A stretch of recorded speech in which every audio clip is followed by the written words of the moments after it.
অনেক অনেক বছর আগে পাহাড় আর সমতলের মাঝখানে একটি বিশাল সবুজ জঙ্গল ছিল। এই জঙ্গল শুধু বড়ই নয়, ছিল খুব সুন্দর।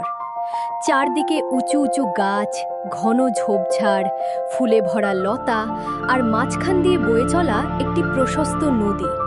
ভোরবেলা হলে সূর্যের আলো গাছের পাতার ফাঁক দিয়ে মাটিতে পড়ত। পাখিরা কিচিরমিচির করত, বাতাসে ফুলের গন্ধ ভেসে বেড়াত।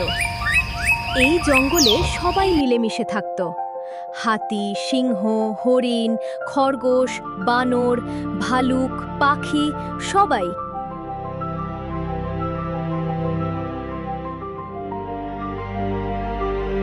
জঙ্গলের অন্য প্রান্তে থাকত এক শেয়াল। সে খুব চালাক, কিন্তু তার মনটা ছিল কালো। সে পরিশ্রম করতে চাইত না, সহজে সব পেতে চাইত। সে অন্যের কষ্টে আনন্দ পেত। মিথ্যা বলা আর চক্রান্ত করা ছিল তার স্বভাব।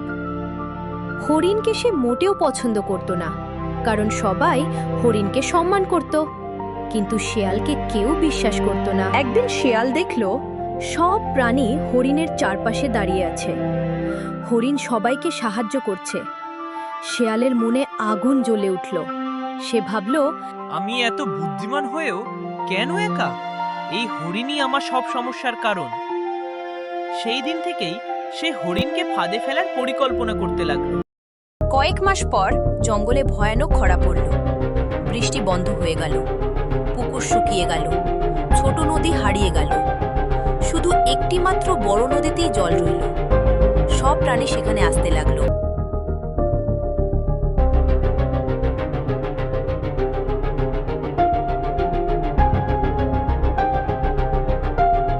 একদিন হরিণ নদীর উজানে দাঁড়িয়ে জল পান করছিল। শেয়াল ছিল ভাটিতে। শেয়াল হঠাৎ চেঁচিয়ে উঠল, এই হরিণ, তুমি নদীর জল নোংরা করছো। হরিণ শান্তভাবে বলল, জল তো উজান থেকে ভাটিতে যায়, আমি তোমার জল কিভাবে নোংরা করব? শেয়াল থামল না। সে বলল, তুমি গত বছর আমার পরিবারকে অপমান করেছিলে। হরিণ বলল, গত বছর আমি জন্মাইনি, মিথ্যার উপর সত্য দাঁড়ায় না। এই সময় বানর, হাতি, খরগোশ সবাই এসে গেল। তারা সব শুনল।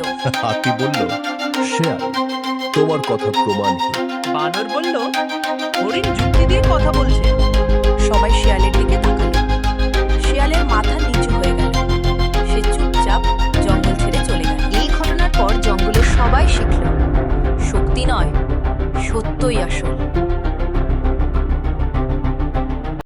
জঙ্গলের বাইরে শেয়াল একা রইল। কেউ তার সঙ্গে কথা বলতো না। সে বুঝল, আমি নিজের জন্যই সব নষ্ট করেছি।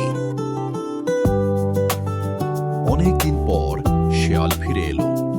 এবার তার চোখে অহংকার নেই।